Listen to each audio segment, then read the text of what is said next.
Hi, my name is Thea Petroselli, and I am the Academic Fieldwork Coordinator at Kean University. You need to excuse my voice right now. I'm a little sick, but I will do the best I can to explain what I do at Kean and answer a few of your questions. I am the Academic Fieldwork Coordinator for the Department of Occupational Therapy. Basically, my job is to help facilitate placement of students into fieldwork sites. Part of my job is also to maintain contracts and friendly relationships with sites in hopes that they'll take our students to enhance their learning. As you may or may not know, academic fieldwork is in two different variations. You have your level 1 fieldwork, and then you have your level 2 fieldwork.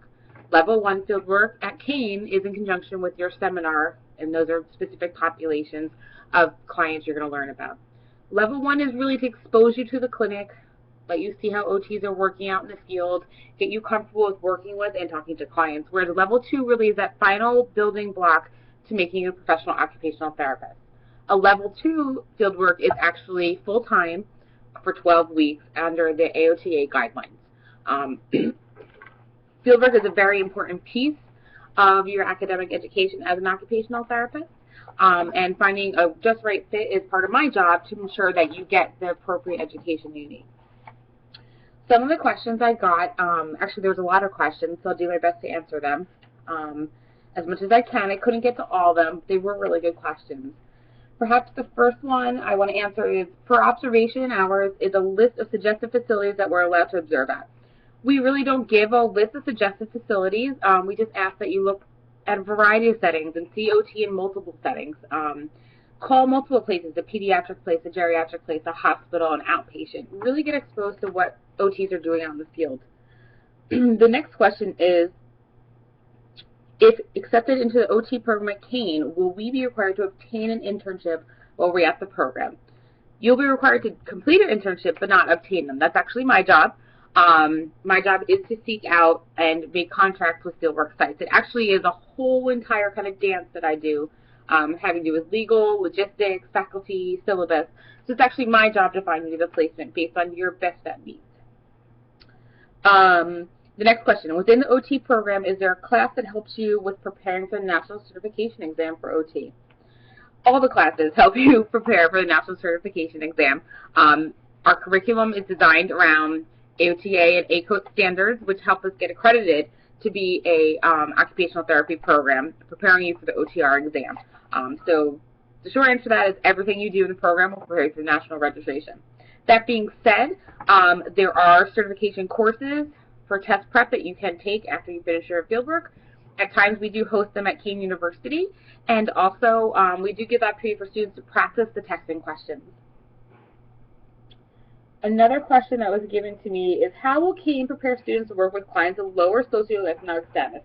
Will Kean University teach the occupational therapy students to work around budget constraints and prepare students, how to reach broader populations, and how to complete outreach to families who are Medicare and Medicaid recipients with disabled children?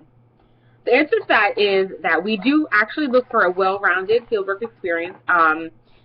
We find it very important to reach out to our community, and part of our curriculum is to do something called a community partnership, which allows us to reach out to populations that are underserved and that would benefit from occupational therapy intervention and ideas. So yes, we do prepare you to work with underserved populations. It's one of our missions. It is also important that you understand Medicare and Medicaid billing in all aspects of occupational therapy, because many of the settings you will go to do use them as the main payer source. Okay, a few last questions is, for those applicants who are initially not accepted into the OT program, what job do you suggest for them while they're waiting to reapply? It's a really interesting question. I would say that you want to do something that you love, and it should always be with something to do with people or working with people. That'll help you hone your skills about talking to people, getting to know people, learning what meaningful occupations they have. It'll also show that you are interested in still pursuing a job as a helping profession. Let's see. One last question I'm going to answer, and I saved this one for last because it's very interesting, is how did you become interested in your field? Personally, I actually decided I wanted to be an OT when I was 17, and I went to a program when I was 18 right away. I was exposed to OT in school, which was great. I got an opportunity to watch my school district's OT complete therapy, and then I also got a chance to observe it in the hospital. So I knew right away I wanted to do something with helping people. I wasn't sure what, and then I learned about OT. My computer's went blank, and I apologize.